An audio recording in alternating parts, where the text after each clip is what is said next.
Assalamualaikum warahmatullahi wabarakatuh. Saat ini saya akan menjelaskan terkait materi stres dan coping stres. Nah, apa itu stres dan coping stres? Stres adalah reaksi seseorang baik secara fisik maupun emosional, mental, psikis apabila ada perubahan di lingkungan yang mengharuskan seseorang menyelesaikan diri. Sedangkan coping stres adalah upaya pengelolaan kognitif dan perilaku pada individu dalam menanggapi atau menghadapi suatu kondisi yang menekan dan melampaui batas kemampuan individu tersebut.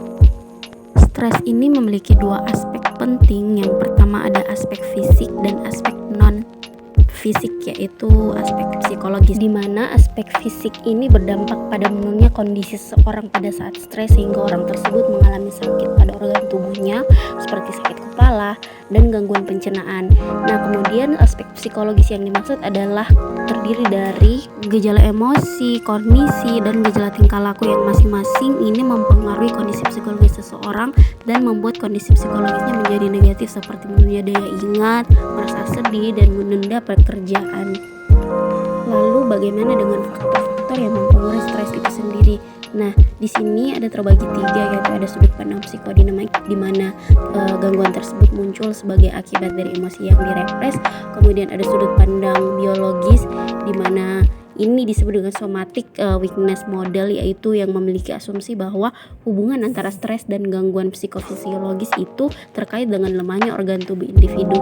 Terus yang ketiga ada sudut pandang kognitif dan perilaku. Ini merupakan bagaimana individu mempersepsi dan bereaksi terhadap ancaman dari luar. Seluruh persepsi individu ini dapat menstimulasi aktivitas sistem simpatetik dan pengeluaran hormon stres. Lalu bagaimana tubuh menghadapi stres dengan mekanisme pertahanan coping stres, yaitu yang pertama, coping ini mengacu pada upaya kognitif dan behavioral untuk beradaptasi dengan berbagai perubahan dalam situasi kehidupan yang bersifat menekan. Kemudian yang kedua itu coping yang efektif ini dilaksanakan adalah coping yang membantu seseorang untuk mentoleransi dan menerima situasi yang menekan. Kemudian tujuannya ini untuk mengurangi atau menghilangkan ketegangan psikologi dalam kondisi yang penuh dengan stres. Nah, berikut ini ada dua strategi coping untuk melawan stres. Yang pertama, emotional focus coping dengan melakukan kontrol terhadap respon emosional terhadap situasi penyebab stres, baik pendekatan behavioral maupun kognitif. Terus yang kedua ada problem focus coping dengan mengurangi dampak dari situasi stres atau memperbesar sumber daya dan usaha untuk menghadapi stres.